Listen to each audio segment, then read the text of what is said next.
శ్రీ గురుభ్యో నమ.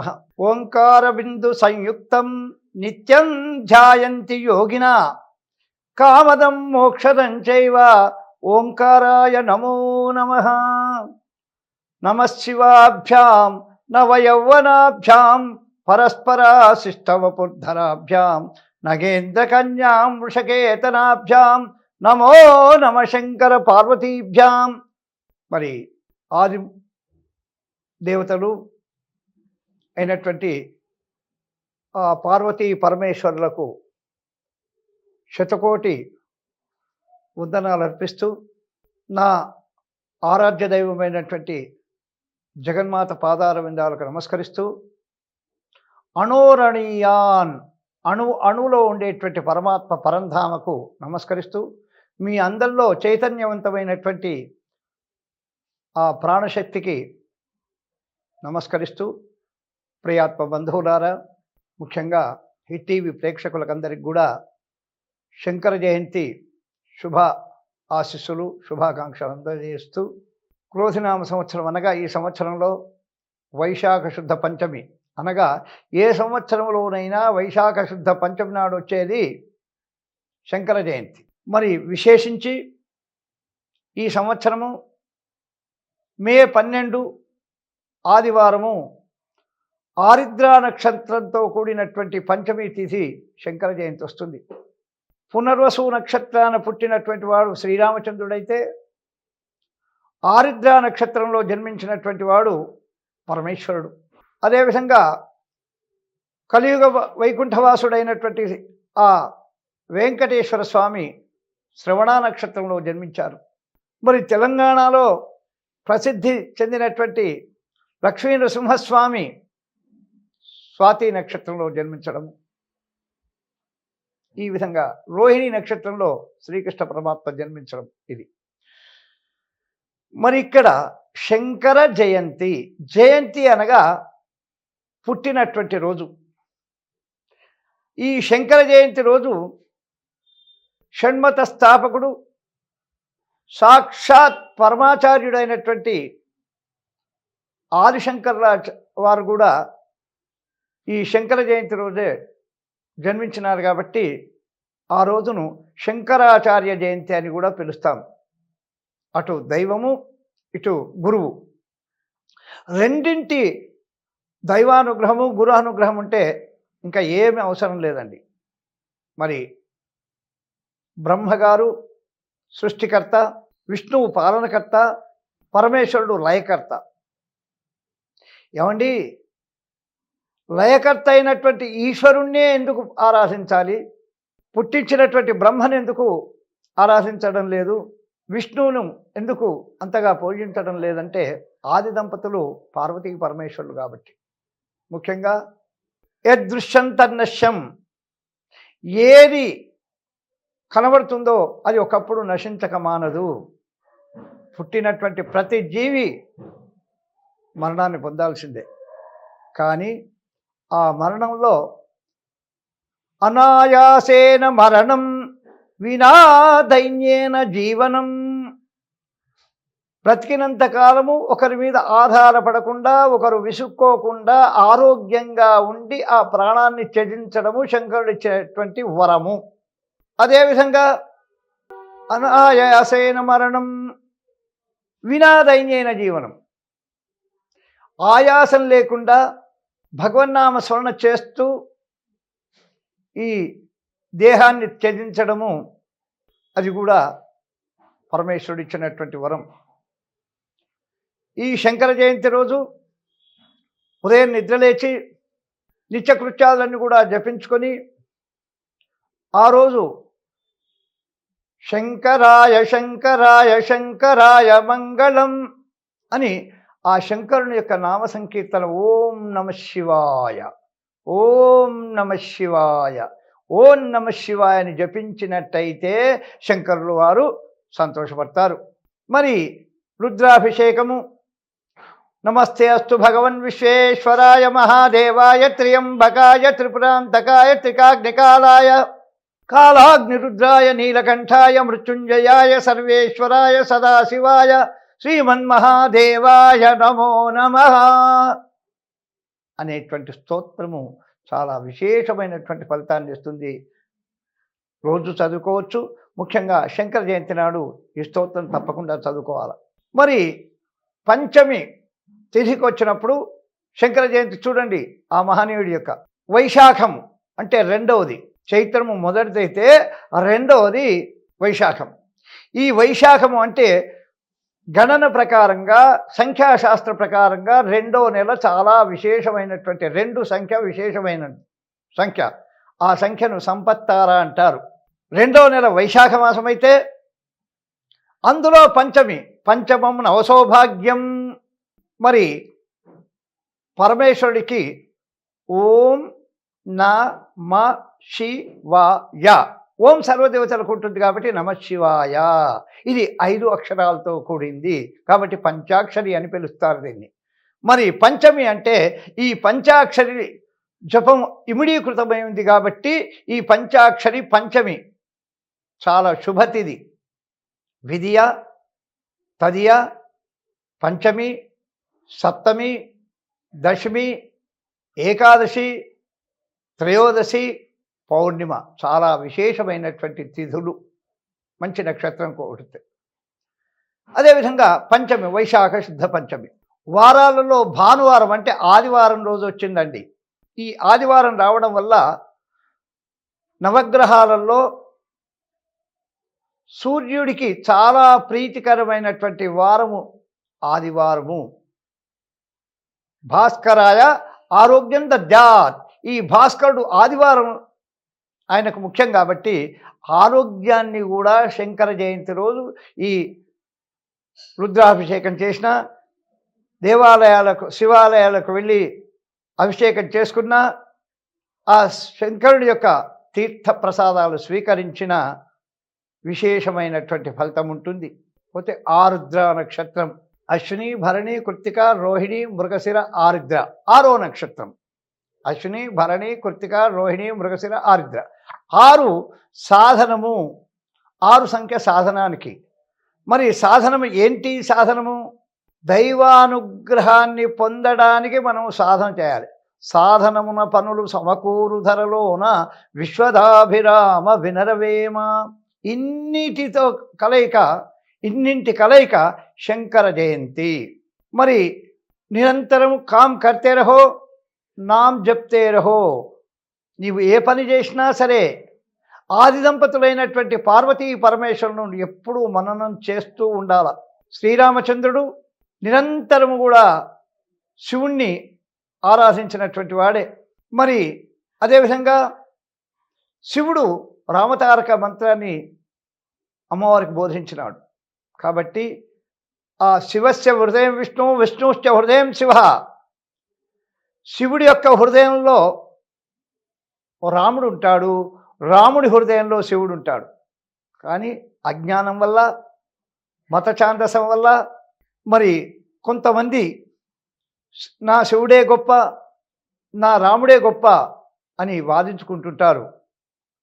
మనకు శాస్త్రం ఏం చెప్పిందంటే శివుణ్ణి ఆరాధించి, శివమతస్థులు శివుణ్ణి ఆరాధించి నా పర్వాలేదు, కానీ రాముణ్ణి ద్వేషించకు.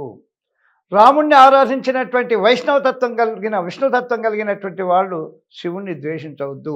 ఈ శివుణ్ణి ద్వేషించిన, రాముణ్ణి ద్వేషించినటువంటి వాళ్ళ ముఖాలు ఉదయం చూసినట్టయితే యథాంతన్న పశ్యామి, వాళ్లకు నరకము తప్పదు తప్పదు తప్పదని చెప్తుంది. కాబట్టి అలాంటి ఈశ్వరానుగ్రహం చాలా గొప్పదండి. భోలాశంకరుడు అంటారు ఆయనను. ఏ వరం ఇస్తాడో భక్తులు అడిగితే చాలు వరాలు గుమ్మరిచ్చే తండ్రి ఎవరైనా ఉన్నారంటే ఆ భోలాశంకరుడు మాత్రమే. వెనుక ముందు ఆలోచన చేస్తాడా? లేదు. ఉదాహరణ మనకు గజేంద్రుడు చెప్తాడు. లావక్కింతయు లేదు ధైర్యమును విలోలంబయ్యడిన్, ఠావుల్ దప్పెను మూర్ఛ వచ్చే తన ఉండంశమెంబయ్యడిన్, నీవే తప్ప హితపరం బెరుగ మన్నింపందగుందీను నిన్, రావే ఈశ్వర కావవే వరద సంరక్షింపు భద్రాత్మక అని ఏ విధంగా అయితే గజేంద్రుడు ప్రార్థన చేసినాడో ఆ శ్రీమన్నారాయణమూర్తి సిరికింజప్పడు శంఖచక్ర యుగముంచేదో ఈ సంధింపడు. ఏమైనా మనము బయటికి వెళ్ళేప్పుడు భార్యకు ఎన్నో పర్యాలు చెప్తాం, వెళ్ళొస్తాం వెళ్ళొస్తాం వెళ్ళొస్తామని. కానీ ఆ శ్రీ మహావిష్ణువు భక్తుడి యొక్క ఆర్తనాదం విన్నాడు. భక్తుడి యొక్క బాధను కనిపెట్టి వెంబడే లక్ష్మీదేవికి కూడా చెప్పలేదట. పైనున్న ఉత్తరము కూడా జారిపోయినా చూసుకోలేదట. అట్లానే పరమేశ్వరుడు కూడా భక్తుడు ఓం నమ శివాయ శంకర అంటే ఆ అభయంకరుడైనటువంటి పరమేశ్వరుడు మన చెంత ఉంటాడు. దయాళువట శంకరుడు. అలాంటి శంకరుణ్ణి అనుక్షణము పూజించవచ్చు. విశేషించి శంకర జయంతి అనగా వైశాఖ శుద్ధ పంచమి. ఏ సంవత్సరం తెలుగు సంవత్సరాలలో తేదీలు మారుతాయి, కానీ తెలుగు సంవత్సరాలలో వైశాఖ శుద్ధ పంచమిని శంకర జయంతి అంటారు. శంకరాచార్యుల వారు పుట్టింది, శంకరుడు పుట్టినటువంటిది. అలాంటి జయంతి రోజు త్రిదళం త్రిగుణాకారం త్రినేత్రం చ త్రియాయుధం త్రిజన్మ పాప సంహారం ఏక బిల్వం శివార్పణం. ఒక బిల్వపత్రి తీసుకొని పెట్టండి స్వామికి. అదేవిధంగా ఒక రుద్రాక్ష పెట్టండి, ఒక మహానివేదన పెట్టండి. పత్రం పుష్పం ఫలం తోయం యోమే భక్త ప్రయశ్చతి అనగా భక్తితో ఆ నీళ్లు తీసుకొని ఓం నమ శివాయని శివుని మీద పోసిన సంతోషపడేటువంటి మహానుభావుడు ఎవరయ్యా ఉన్నారు అంటే ఆ పరమేశ్వరుడు. కాబట్టి ఆ శంకర జయంతి, విశేషించి శంకర జయంతి రోజు అభిషేకం చేసుకోవడం ముఖ్యం. అలంకార ప్రియో విష్ణు అభిషేక ప్రియో శివ నమస్కార ప్రియో భాను బ్రాహ్మణో భోజన ప్రియ. అలంకార ప్రియో విష్ణు. వెంకటేశ్వర స్వామికి చూడండి ఎన్ని దివ్యమైనటువంటి అలంకారాలు, ఎంత దివ్యమైనటువంటి పరిమళ వాసాలు, సుగంధ ద్రవ్యాలన్నీ కూడా పెట్టినా అప్పుడు మాత్రమే సంతోషపడతాడు. మరి పరమేశ్వరుడు హరహర మహాదేవ శంభో శంకర అని అన్నా పర్వాలేదు, లేదు అన్ని నీళ్లు తీసుకొని నమశివాయ అని ఆ స్వామి పైన వేస్తే చాలా సంతోషపడేటువంటి మహామూర్తి. ఈ లోకాలన్నీ కూడా ఉద్ధరింపడానికి మనకు ఐశ్వర్యమంతా కూడా ఇచ్చినాడు. ఇచ్చి ఆ పరమేశ్వరుడు ఎక్కడున్నాడయ్యా ఆయన స్థలము అంటే శ్మశానంలో ఉన్నాడటండి. మనకు భవనాలన్నీ ఇచ్చినాడు. నిజమైనటువంటి ఐశ్వర్య ప్రదాత ఎవరైనా ఉన్నారంటే కేవలము ఆ పరమేశ్వరుడు అనే చెప్పక తప్పదు. మరి మనకు ఆభరణాలు ఇచ్చినాడు, తను నాగుపాములు వేసుకున్నాడు, మనకు దివ్యమైనటువంటి వస్త్రాలు ఇచ్చినాడు, ఆయన పులి చర్మం కట్టుకున్నాడు, మనకు సుగంధ ద్రవ్యాలు ఇచ్చినాడు, తను విభూతి అంతా ఒళ్లకు రుద్దుకున్నాడు. కాబట్టి ఐశ్వర్య ప్రదాత ఎవరైనా ఉన్నారా అంటే అది పరమేశ్వరుడు మాత్రమే అని చెప్పక తప్పదు. కాబట్టి శంకర జయంతి రోజు మీరందరూ కూడా చక్కగా అవకాశం ఉన్నంత వరకు శివాలయాలకు వెళ్ళండి, అభిషేకం చేసుకోండి. అంతకంటే ముఖ్యంగా మీ ఇంట్లో కూర్చొని, మీ ఇంట్లో శివలింగం ఉన్నట్టయితే ఆ శివలింగానికి అభిషేకం చేయండి. మీకు మంత్రం వస్తుందా, రుద్ర మంత్రం చెప్పుకోండి. లేదు ఓం నమ శివాయ అంటూ ఒక 108 సార్లు ఆ శివుడి పైన ఆ నీళ్లు వేసి ఒక బిల్వపత్రం పెట్టండి, చాలా సంతోషపడతాడు. అది కూడా అవకాశం లేదు, పంచాక్షరి మహామంత్రాన్ని ఒక 1000 పర్యాయాలు ఓం నమ శివాయ ఓంకార బిందు సంయుక్తం నిత్యం ధ్యాయంతి యోగిన కామదం మోక్షదం చైవ ఓంకారాయ నమో నమః. నమస్తే దేవదేవేశ నమస్తే వృషభధ్వజ నమస్తే వృషభారూఢానకారాయ నమో నమః. మహాదేవం మహాత్మానం మహాశక్తిపరాయణం మహాపాపహరం వందే మకారాయ నమో నమః. శివం శాంతం జగన్నాథం లోకానుగ్రహకారకం శివమేకపదం నిత్యం శికారాయ నమో నమః. వాహనం వృషభో యశ్చ వాసుకీ కంఠభూషణం వామే శక్తిధరం దేవం వకారాయ నమో నమః. ఎత్ర ఎత్ర స్థితో దేవో సర్వవ్యాపినమీశ్వర ఎల్లింగం పూజయే నిత్యం యకారాయ నమో నమః. మరొక్కసారి శంకర జయంతి సందర్భంలో ఆ పార్వతీ పరమేశ్వరుల అనుగ్రహం ఎల్లప్పుడూ ఉండాలని, అందరూ సుఖమయ శాంతిమయ సౌభాగ్యమయ ఆరోగ్యమయమైనటువంటి జీవితాలన్నీ కూడా గడపాలని ఆదిదేవతలకు నమస్కరిస్తూ క్షణభంగురమైనటువంటి ఈ జీవితంలో ఏదైనా పొందాలంటే అది శంకరుల వారి అనుగ్రహం మాత్రమే. ఆ శంకర అనుగ్రహాన్ని పొంది నిరంతరము లేచిన కూర్చున్న అనునిత్యము అనుక్షణం కూడా ఆ పరమేశ్వర నామం వల్ల చాలా చాలా విశేషం ఉంటుంది. కొంతమంది అనుకుంటుంటారు అంత్యకాలేచ మామేవా స్మరాన్ముక్త కళేవరు అని భగవద్గీతలో ఒక మాట చెప్పినాడండి. అంత్యకాలంలో స్మరిస్తే చాలు అని. కానీ అది అర్థం వేరండి. అంత్యకాలంలో స్మరించినంత మాత్రాన సరిపోదు. ఇక్కడ చ అనేది చాలామంది మర్చిపోతుంటారు భగవద్గీతలో. అంత్యకాలేచ మామేవా స్మరాన్ముక్త కళేబరం. అంత్యకాలములో కూడా, అంత్యకాలంలో కాదండి, అంత్యకాలంలో కూడా రావాలంటే ఏం చేయాలా? ఎప్పుడూ నిరంతరము భగవన్నామస్మరణ చేస్తూ, అప్పుడు అంత్యకాలంలో కఫము, వాతము, పైత్యము, రకరకాల రోగాలన్నీ కూడా వచ్చి కొడుకు మీద ప్రేమ చేత కొడుకును పిలుస్తుంటాడు. ఇంకా ధనం మీద ప్రేమ ఉంటే ధనం కోసం ఆరాటపడుతుంటాడు ఈ జీవి. కాబట్టి అలా కాకుండా మొదటి నుంచే ఒకసారి పార్వతీ పరమేశ్వరులు ఆకాశ మార్గంలో ప్రయాణం చేస్తున్నారు పుష్పక విమానం పైన. ఒక వ్యక్తి ఒక చెట్టు పైన కూర్చొని తాను కూర్చున్నటువంటి కొమ్మను గొడ్డలతో నరుకుతున్నాడు. నిజంగా తల్లి ప్రేమ చాలా గొప్పదండి. మాతాచ పార్వతీదేవి, పితాదేవో మహేశ్వర, బంధువి శివభక్తాచ, స్వదేశో భువనత్రయం.